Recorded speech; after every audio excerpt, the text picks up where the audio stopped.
Magandang araw po sa inyong lahat mga kababayan at welcome back dito po sa PNR at ito nga mga karibin natin at Chua Mananagot. Heto, dinagdag sa kaso ni former President Duterte. Yan po mga karibin natin ang ating alamin at bibigyan ng komento ngayong araw na ito. Pero bago pong lahat, kung bago ka pa lang at di pa po nakapag-subscribe sa ating munting channel, please don't forget to subscribe. At palike na rin po ng video ito. Maraming salamat po. At ito na nga, simulan na po natin to. Sawa na ang bayan ko sa maglakaw ng tao.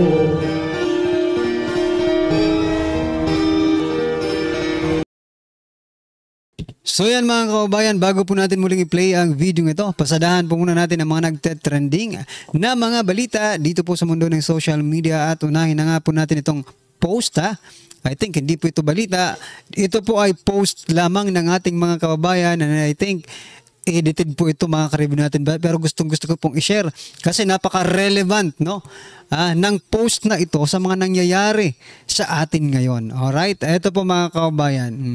Ito po ang post ni Sir Jason Sa, but this is only a shared post. Sabi po dito, ito po, headline, Duterte link to Magellan's killing. Nako, papaliwanag natin mamaya mga kababayan kung bakit nasabi nila na si Duterte ay nililink about dito sa pagkamatay ni Magellan, okay, sa pagpatay kay Magellan. Hindi lang po yan mga kababayan at ito po hindi balita mga karibin natin, ito lang po ay post. Baka naman sabihin po ni Claire Castro at magseryoso naman si Claire Castro at hindi niya makuha yung sense of humor dito ito pa, exclusive. Duterte behind Ninoy's assassination. Nako. Yan mga kababayan, bakit nga ba na-post ito ng ating mga kababayan? Bakit ba sinishare ito ng ating mga kababayan? Dahil isa lang po ang naiisip ko. Kasi halos lahat po ng issue, halos lahat ng problema dito po sa ating bansa ay sinisisi nila kay former President Duterte. Diba? Halos lahat ng kinasasangkutan nilang mga isyu. Kapag tanungin mo si Claire Castro, isa lang po ang direksyon niyan mga kababayan. Papunta agad. Kung hindi man agad, paiikot-ikutin muna yung kanyang sagot. But at the end of the day, Duterte pa rin po ang bagsak ng lahat mga kababayan. Di ba? Ano po ang inyong opinion dyan mga kababayan? I-comment nyo na lang. At eto, pasadahan din po natin itong post ni Sir Orlando De Leon. Sabi po dito, paalala. May paalala po si Sir Orlando De Leon sa ating lahat. Sabi niya po dito, huwag mag-ipon ng galit sa mga Marcos. Baka patawan ng tax ni Recto. Yan mga kababayan. O nga, no? Baka pati galit natin ay buwisan na rin ni Recto. Dahil lahat-lahat na lang ay binubuwisan. Pero teka lang, galit na nga lang ang meron tayo. Yan na nga lang ang naiipon natin sa administrasyong ito. Tataksan pa ni Recto. Ay, nako po. Yan po depende po yan kay Recto. Grabe naman po itong si Recto. Lahat na lang. Sabi nga nag-comment sabi niya, baka pagdating ng panahon, pati hangin na hinihinga natin ay may tax na, tataksan ni Recto. Nako po naman. Anyway, ano po inyong masasabi dyan mga karibin natin? At ito pa. Dito po, dito naman nabulilyaso si Buying. Kasi si Buying Rimulya mga kaubayan talagang napaka-vocal, ng kanyang mga statement patungkol po sa paglilink ng missing sabungeros sa drug war ni former President Duterte. Pero ito, mismong yung testigo nila, yung witness nila, yung state witness na si alias Totoy, itinanggi na may koneksyon ang drug war sa missing sabungeros. Paano yan? Paano yan ngayon DOJ Secretary Buying Rimulya? Hindi ba kayo hoy Totoy, alias Totoy, hindi ba kayo nag-uusap?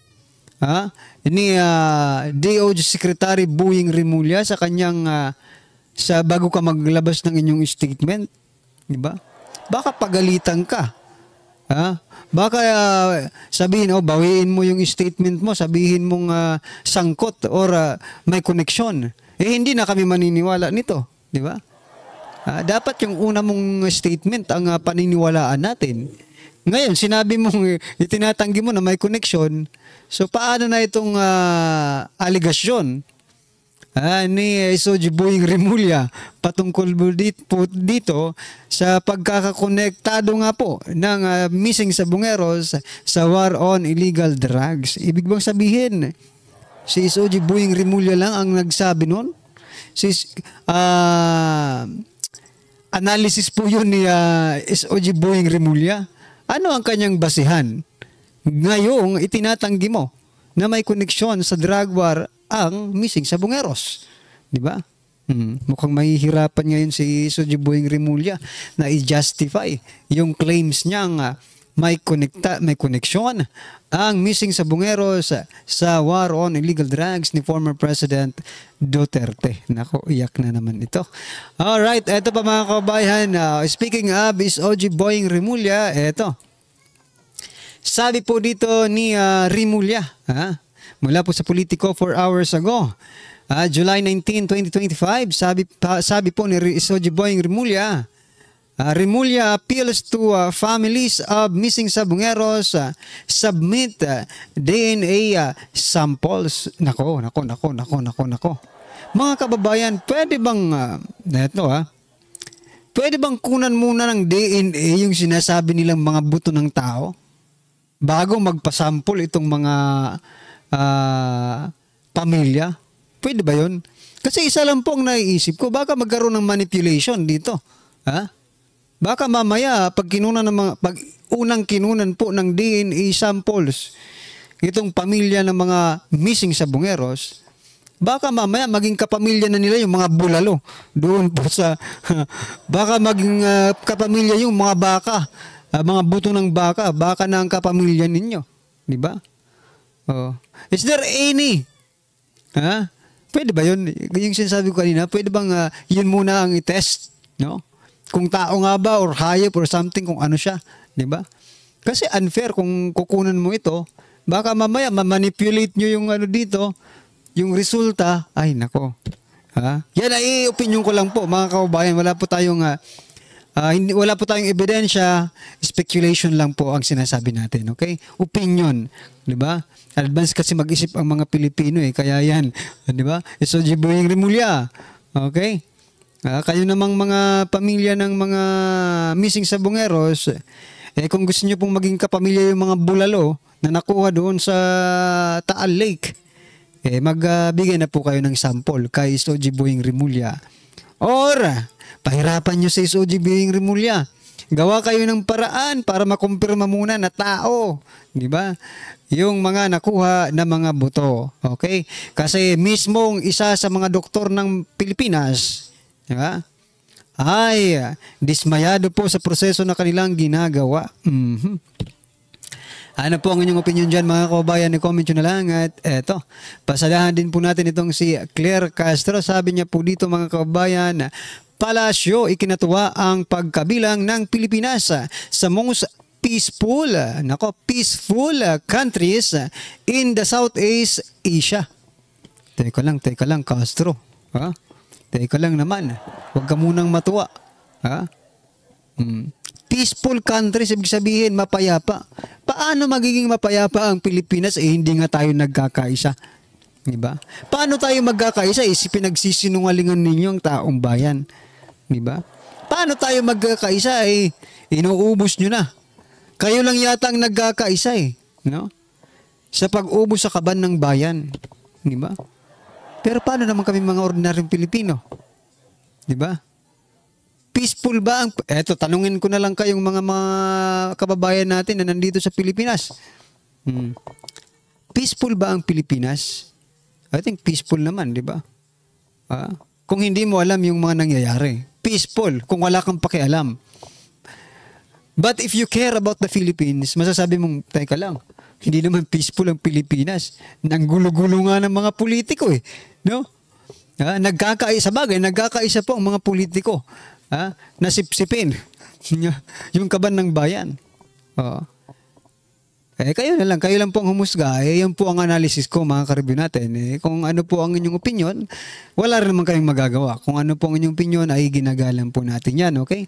Kung iniisip nyo na tayo po ngayon na kabilang na sa pinaka most peaceful na bansa, congratulations po sa inyo. Para naman po doon sa hindi naniniwala na tayo po ay peaceful country, mas congratulations po sa inyo. Okay. Ayan, ano po ang inyong masasabi dyan? At ito, pasadahan din po natin ang balitang ito. Mula po sa News 5, 16 hours ago mga kababayan, sabi po ni President Bongbong Marcos Jr., sana hindi na lumakas yung bagyo. Pero kung sakali ay lalakas pa, naka-ready naman tayo. Mabuti naman, okay? Mabuti naman po at ready na tayo ngayon. Hindi po ba natin hihintayin na humupa muna yung bagyo bago tayo tumulong? Diba? Yun po yung naging statement niya nung nakaraang bagyo, diba? Yung mga nakaraang bagyo, sabi nila mas maiging pahupain muna or palampasin muna yung bagyo bago tumulong. Nako. Hindi na po yan prevention, At saka, mabuti ngayon, hindi niya sinasabi na anong gagawin natin, no?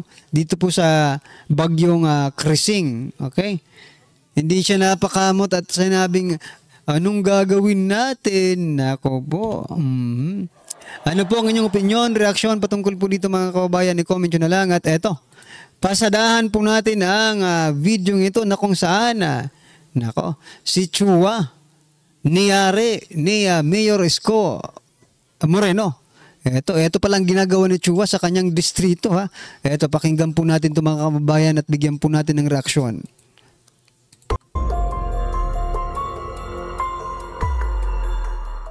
Ito ang nakakagimbal na balita at tila usap-usapan ngayon sa mundo ng social media. Sadyang tunay nga talaga na ang lahat ay may hangganan. Dahil kahit kailan ay hindi mananaig ang kasamaan laban sa kabutihan. Dahil matapos ang mahabang panahon ng paghahari-harian nitong si Joel Chua sa Maynila, ay tila nakahanap na nga ito ng katapat. At ito nga ay ang muling nagbabalik bilang mayor ng Maynila na si Yorme Isko Moreno.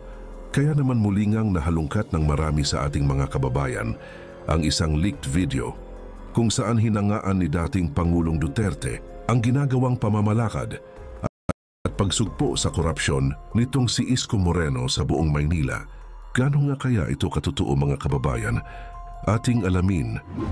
Sa kanyang pagbabalik sa Maynila, ilang executive orders na agad ang pinirmahan ng bagong alkalde na si Isko Moreno Dumagoso. Action man nga kung tawagin ng ilan, 24/7 na serbisyo raw kasi ang hatid ng bagong luklok na si Yorme Isko Moreno. Walang sinasayang na oras. Lahat ng sagabal ay kanyang alisin. Kahit pa ang bagong tayong barangay hall na proyekto nitong si Joel Chua na umano'y ginasdusan. Yan mga kababayan, bistado itong si Joel Chua. Nagpatayo ng barangay hall mga kababayan sa gilid ng bangketa. Nako po talaga, basta magkapera lang. Kahit hindi magandang proyekto ay sige, okay na yan, basta magkapera lang. Ng milyon-milyong piso mula sa pera ng taumbayan. Kaya naman muli ngang nag-viral sa mundo ng social media ang isang leaked video ni dating Pangulong Duterte na siyang nagpagimbal sa lahat ng kumakalaban at katunggali ni Mayor Isko Moreno Dumagoso. Narito at panoorin natin. At kunin na rin po namin yung inyo pong panig hinggil po sa ginagawang effort ni Mayor Isko Moreno dahil mabango po siya ngayon sa public pagdating sa paglilinis ng Maynila. So ano po ang... Believe ako sa kanya. Kaya nanonood ako kung nagsasalita siya. Mas mahusay siya kaysa akin. Sa totoo lang. May nakita ako na mas mahusay ang resolve niya kaysa akin. Plus 2 ako sa kanya. Total, ang tatapang nyo sa Quadcom pag dito sa television mukhang di ko maintindihan. Of course, mayor ka naman, lawmaker naman sila. Magkakaroon ho ba ng pagkakataon na... Huwag sila lalabag sa batas. Is that a warning? Of course. It's a fair warning to everyone. The people of Manila deserves better. They wanted certainty. They wanted rules put in order. and it's applicable to everyone. No abuse will be done by this congressman under my watch. No, not a single day. All right. Pag mali kayo, mali kayo. Kung kinakailangan arrestuin ko sila, I'll make arrest. That is a promise. That's okay. Saan ka nakakita? Pera ng congressman. Pera ng taong bayan. Magpapatayo ng barangay hall sa bangketa.